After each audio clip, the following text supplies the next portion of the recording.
Guys, what's going on? Welcome back to the channel, Joe with Odyssey Off-Road. As you can see, we are out on the beta. Sun is about to set. It's a Friday. I haven't been on the bike in probably, well, by myself, I should say. I haven't been on the bike in probably like 2 months. My son recently got a small dirt bike. I have that on the channel if you want to check it out, see what he got. And I went out in the desert one night goofing off with him a little bit, but it was like super slow. He's just learning how to ride, so I had him following me around.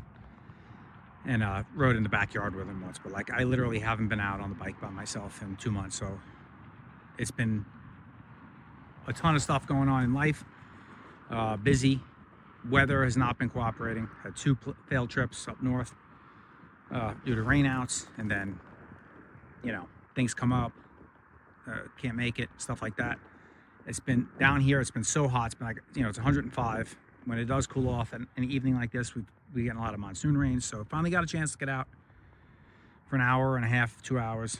So I wanted to record this video here because a while ago, if you guys caught it, I did a video on, is the Beta as good as some other brands and why they're potentially not as good as the other big factory brands, KTM, Husky, Honda, Yamaha, stuff like that, Kawasaki even.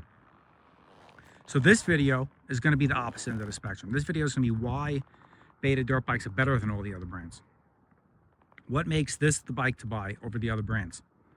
Why is it better than them? Now, like I said, I already did a video talking about why it's not, but we're going to talk about the other end of the spectrum here because there's arguments you can make on both sides of it. And so if you're kind of thinking about getting one, you know, you can check out that video. And, you know, I talk about the negatives of them, of the brand and of the bikes and all the quirks. And then this video here, why they're stronger suited and better for maybe some of you and better than the other brands in a lot of ways. So the main thing, and it's their slogan, it's rideability. And it's not just the slogan that they use that doesn't carry any weight. Of all the 4-stroke bikes I've ridden, this is probably the most rideable bike I've ever been on. And this is coming from somebody who's not a pro. I'm not even a highly experienced dirt bike rider. I've been riding for barely over 2 years.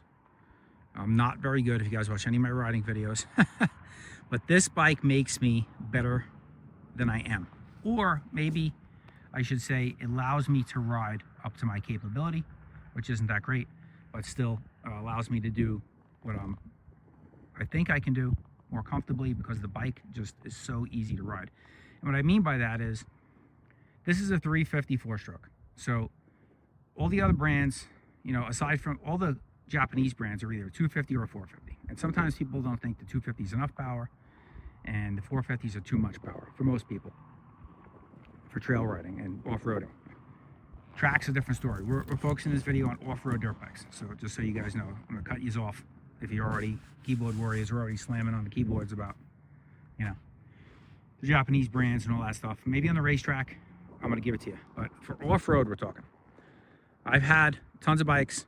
You guys go back in the history of my channel, you'll see all the bikes I've had. I've had 2-strokes, 4-strokes. I've ridden other people's 4-strokes and 2-strokes. This 4-stroke here is the easiest bike to ride, bar none. I don't care what anybody tells you. For one, the motor makes about 40 horsepower. This 350 does. That's down a little bit from, now everybody's like, oh, well, the Austrian 350s, they make 50-something horsepower, whatever it is. It depends on what line you're looking at, okay? There's a cross-country race line, there's the headlight bikes, and then there's the motocross bikes. So they all make different power levels, and they're all tuned differently. They all are set up differently. If you're going nose for nose, the headlight 350s, they're about the same. Their headlight 350, actually, the only ones that Husky and KTM even make even now are only street legal versions.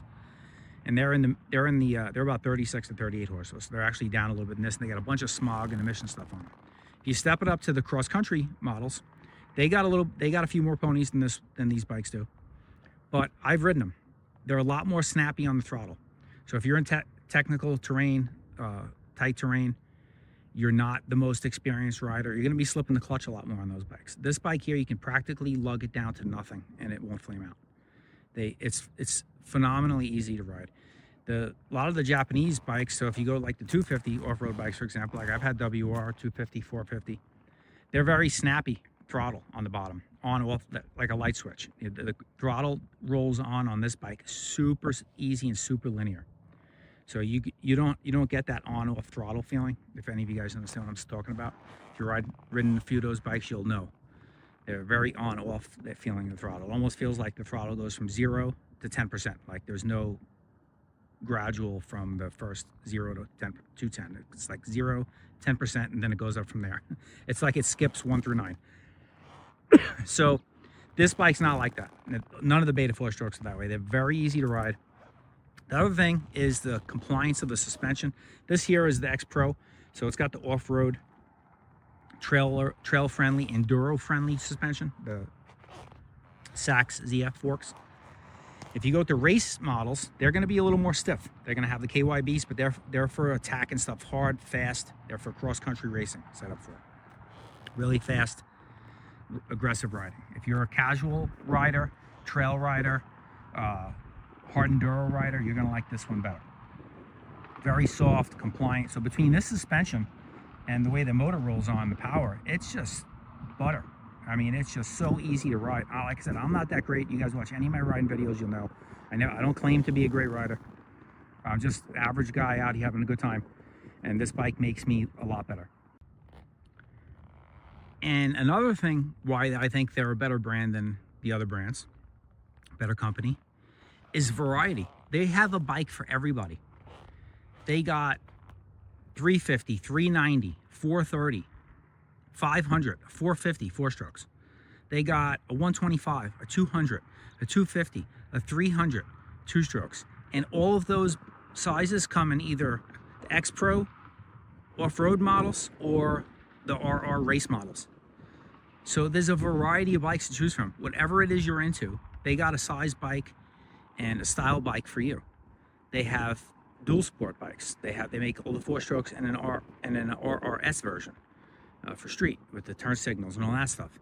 They have the Alp 4.0, which is like a light adventure dual sport bike. You know, they got a variety of bikes. They even have an e-bike, which they've partnered with another company to make, but they offer an e-bike. They have a bike for absolutely everyone. You go to some of the other brands, KTM, Husky, they got a pretty good variety. So really no knock on them, but they've even, aside from KTM, they've slimmed down the lineup in the Husky and the gas end for cost savings. But you go to the Japanese brands, you know, they got some air-cooled trail bikes, which are okay, but if you want to step it up from there, you got either a 250 or a 450 cross-country bike from Honda and Kawasaki. Yamaha gives you the same thing, and then they also give you the WR, which is basically the same as the FX, but slightly detuned and has a headlight. So there's no variety there. There's no 350 offerings. There's no 300 2-strokes. There's none of that stuff. Kawasaki's coming out with that 327. We've yet to, see anybody in the wild with it yet. It still hasn't hit the dealers. So in terms of variety and options, Beta's got you covered way more than the other brands do. Another thing, I think, I might be being biased because I own one, but I'm not like brand loyal. I'll buy anything that I'm in the mood to own at the time. And you can tell that by going back in my channel. And I do love my Yamahas. And aside from the Yamaha, because I'm a sucker for Yamaha Blue, I think the Betas are the best looking bikes. They're sharp looking. The design of the plastics, the fenders, the colors they use, I think they're killer. I think they're really great looking bikes. That's kind of, give it or take it. Everybody's got preference in looks. But for me, I think they're one of the best looking bikes. Third reason is they are a little bit lower of a seat height than some of the all the other bikes on the market. Even this one here, it's not the, I got something wrapped up there on my swing arm. Even something that, even like the X-Trainer, which is the lowest bike, even these are a little bit lower still than like the Yamaha, the KTM, stuff like that. Now, they're not as low as they advertise them. I think that's a little bit of exaggerated advertisement in their specs, but they are a little bit lower. Every quarter of an inch counts when you're off-roading and you're short. So for me personally, I'm a short guy, so that counts for me. I put the low seat on it and it's perfect now. The other thing that makes these bikes better is they come tuned really well from the factory, and Beta offers the dealership, they give the dealership multiple tunes. So like if you get your bike set up at the dealer with an exhaust like I did, they have a tune file that they can upload to it that it'll run perfect right as soon as you take it home. You don't have to worry about fiddling with anything. Which leads me to like part selection. Beta, you can go right on their website, Beta USA. If you're in the United States, it'll be betausa.com. And you can do a shop now feature, and you can browse all the aftermarket accessories and parts from Beta that they have to upgrade these bikes, and order right from them. You can order replacement parts if you crash your bike, if you damage your bike, if you got to rebuild your bike, right from them, and they deliver them right to your house. I think that's spectacular. And if you live anywhere on the west part of the country, you get your order in like a couple days, because they're in California. I'm in Arizona. I get my order in a few days if I order anything from them. Now that's, so going back to the website thing and that customer service kind of oriented, that leads me to the biggest reason why they're better than the other brands, is customer service. Now, like we talked about in my other video, with them being, having some quirky things and some, small issues sometimes out of the box that have to get ironed out, their customer service is bar none better than any other manufacturer. I mean, I've heard stories from other brands, KTM specifically, before the ownership changed. You have a problem, they're like, nope, sorry, we're not helping you. You're on your own. Beta's warranted bikes, entire engines, wire harnesses, everything, outside of warranty by months and years for customers. If they feel like, hey, this shouldn't have happened to one of our bikes, they warranty it and make it right for the customer. That's spectacular. No other brand does that. The other thing too is the warranty you get with the bike new when you buy it is more than the other brands. Some of the bikes are zero warranties, or up to 30 days max. You get 6 months with the Beta when I bought it. 6-month warranty. I mean, that's pretty unheard of. It is unheard of for most manufacturers. So I think there's a lot of things that, as to why they are better.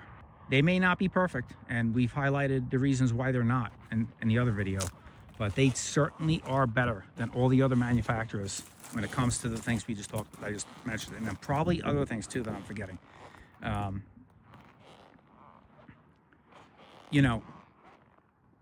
Everybody's got a little brand loyalty in them, and I think that's a detriment to some people. You kind of get stuck on like one brand, and this is what I only ride Hondas, and I only ride Yamahas.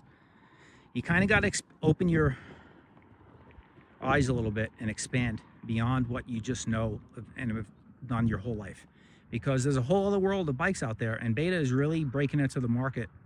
I mean, they broke into the market a while ago, but they're just growing every year, and it's because people are realizing, well, these are really good bikes. And if you're an off-road rider like I am, especially like a weekend warrior, casual rider, these bikes are spectacular. They're not too powerful. At the, like I said, on throttle tipping, where they're gonna whiskey throttle the bike. I mean, you get it up in the R's and it's gonna be, but the throttle is very linear and easy. They make it easy to ride. The suspension is soft and compliant. I love the bike. I mean, I could ride it all day and not get beat up. I've had I can't say that about some other bikes I've owned, where you feel beat up and sore. This bike really takes care of you when you ride. So 2 thumbs up, I think, for the Beta. I think they're really doing well. They work out some of the things we talked about in the other video, some of the quirky things about them. I think they're a brand to be reckoned with. So, but they do have some things to work out. So check out that other video about those things. But this video here, talking about the good things, and there's a lot of them. Leave your highlights, what you think of the great things about Beta and why they are better than some other brands, in the comment section below. Your experiences with customer service, warranty, stuff like that. I'd love to hear from you. So this is Joe with Odyssey Off-Road. I'm gonna get back to riding. The sun has set, so I only got about another 30 minutes of daylight. So fortunately I got a headlight bike, so I'll get me home no problem. But I'm gonna get out there and do a little more goofing around, have some fun, and I hope you guys are too. Enjoy your weekend, enjoy your day, enjoy your evening, whatever day it is you're watching this. Don't forget to check the links in the video description. Help support the channel, buy merch, use the affiliate links. It all goes back. All the money I make from any of that stuff goes right back into the channel, and to make more videos and content for you guys. And subscribe if you haven't, like the video if you did, and we'll catch you guys out on the trail.